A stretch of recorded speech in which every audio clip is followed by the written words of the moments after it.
Olá, pessoal, tudo bem?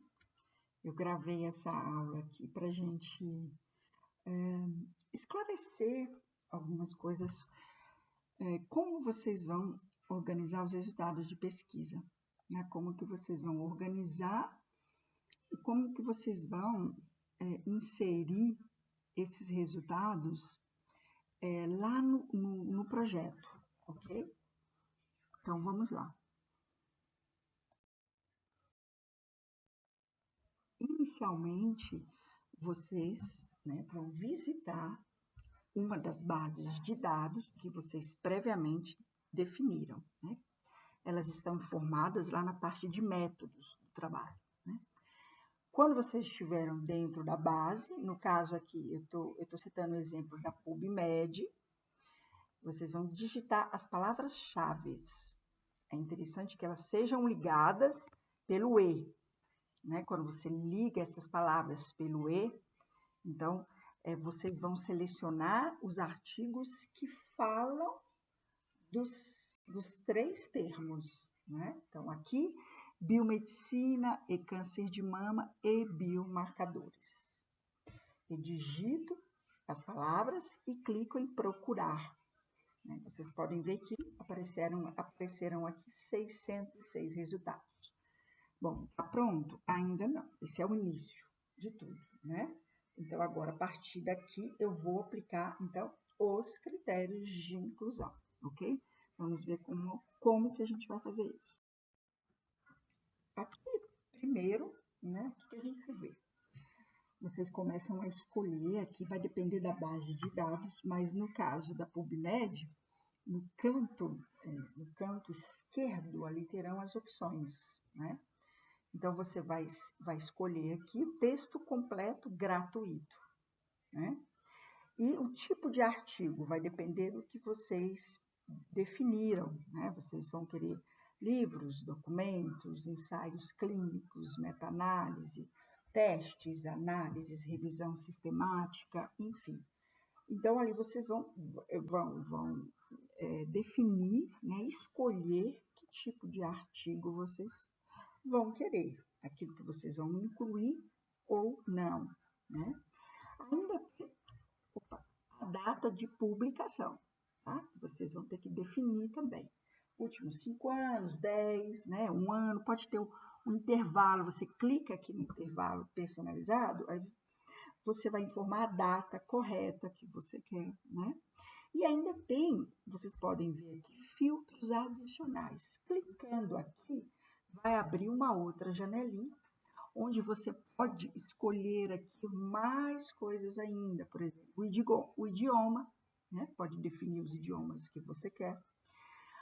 Essa questão aqui de sexo, idade, é quando você vai pesquisar só ensaios clínicos, né? Se vocês voltarem aqui para a pesquisa anterior, vocês podem ver que tem aqui a opção de ensaios clínicos. Então, por exemplo, você quer estudo só com mulheres, né? Então, você pode definir o sexo também. Então, tem uma ampla, assim, de possibilidades de você aplicar filtros, né? Para sua pesquisa, então, ficar bem, assim, delimitada, ok?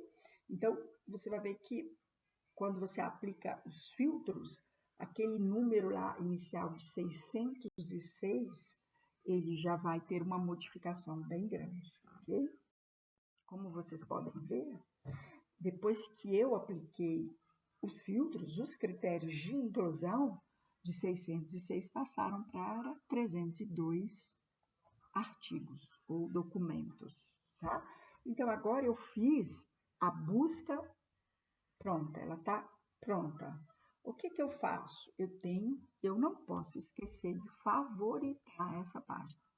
Eu vou lá e adicionar essa guia aos favoritos. Isso é fundamental, porque eu não vou conseguir, obviamente, ler os 302 artigos no mesmo dia. Eu vou gastar vários dias, né? Então, eu tenho que salvar essa página, tá? E é importante também você gravar, anotar a data em que você fez a pesquisa, porque você pode também informar essa data lá na escrita dos seus resultados, tá bom? E você vai passar o link também para os seus colegas para a equipe que está te ajudando a trabalhar. Aí todos vão estar acessando, analisando, pesquisando o mesmo link, certo? Depois que vocês fizeram a pesquisa em todas as bases de dados, né, previamente definidas, vocês vão começar a organizar esses resultados, né? Eu ensinei para vocês na aula passada, isso aqui é uma sugestão de organização. Vocês podem preferir de uma outra forma, né? Uma forma que eu sugiro é criar assim esse quadro, né? Informando aqui as bases de dados, o total de busca e ir fazendo, né, a triagem. Primeiro você lê títulos, informa quantos você excluiu e por quê. Depois você lê resumos, informa também mesmo quantos você excluiu e o motivo, e assim você vai evoluindo para a leitura na íntegra, né? E aí você vai ter o total assim, final daqueles artigos que realmente entrarão na discussão de cada base de dados, né? Ok, quando você tem toda essa planilha preenchida com tudo isso, né, quantificado, né? E agora, qual que é o próximo passo? O próximo passo é trazer aqueles resultados de lá para um fluxograma, né? Então, vocês podem ver esse modelo de fluxograma aqui, ó, que é o valor total, somando as 3 bases, tá? Aqui eu informo 434 artigos, isso aqui no primeiro, deixa eu mostrar aqui para vocês, ó, tá vendo? Aqui no primeiro fluxograma, né, quantidade total de artigos que eu encontrei nas 3 bases, depois o quanto eu excluí por repetição, o quanto foram selecionados para a leitura do resumo. Então, após ler os resumos, eu excluí 180 e eu incluí 90.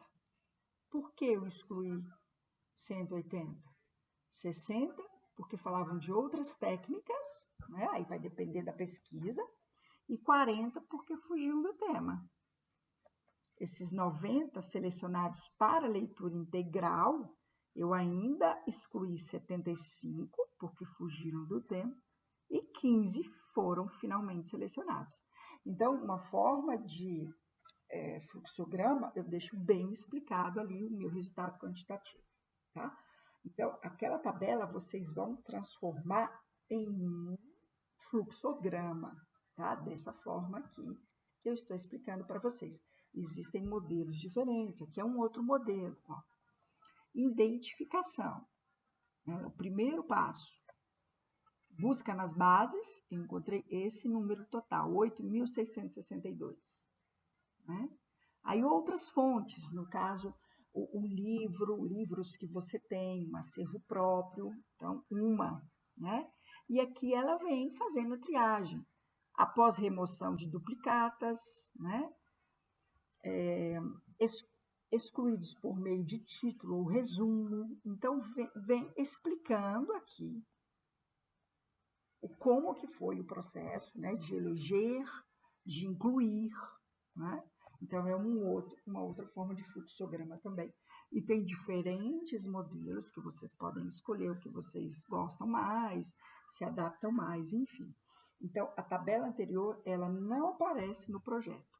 Você vai transformá-la em um fluxograma do modelo aí que vocês acharem melhor. Deixa eu pegar uma canetinha aqui. Então, aqui o fluxograma, né, que foi previamente criado, vocês vão, antes de inserir, né, inserir esse fluxograma no projeto, vocês vão iniciar aqui, ó, o capítulo resultados com um parágrafo, com uma escrita, né? É um parágrafo assim, de uma forma assim, bem discursiva, né? E vocês vão falando aqui. Foram encontrados, ó, 434 artigos, aqui os 434, né? Com a combinação das palavras, delimitação da data, né? Após leitura dos títulos, o que aconteceu? 160 foram excluídos, né? Os 270, né, foram detalhadamente avaliados, né? com a leitura dos resumos. Aí, após a leitura dos resumos, o que aconteceu? Quantos foram removidos? Quantos continuaram no processo de pesquisa? Então, você vai relatando isso também de uma forma discursiva, tá? Então, resultados, vocês começam com um parágrafo relatando tudo o que aconteceu, ok? E vocês citam uma figura nesse parágrafo, que toda figura ela tem que ser citada. Figura 1 está aqui, a figura 1, tá bom? Aí fica uma forma de apresentar bem organizada, bem objetiva, certo? Depois disso, né, vocês vão falar dos artigos finalmente incluídos, né? Então, vocês começam falando também com um parágrafo, né, escrito, tudo isso em resultados, né? Fala qual foi o motivo de remoção mais expressivo, né? Escreva um pouco sobre isso, explicando por que você removeu tantos artigos, né? E falam dos incluídos, finalmente, dos selecionados, né, para discussão da temática. E você vai ter que apresentar o número de artigos selecionados em uma tabela, né? Uma tabela simples aqui. Título do artigo, objetivo da pesquisa e autores. Então, nessa tabela terão os artigos incluídos.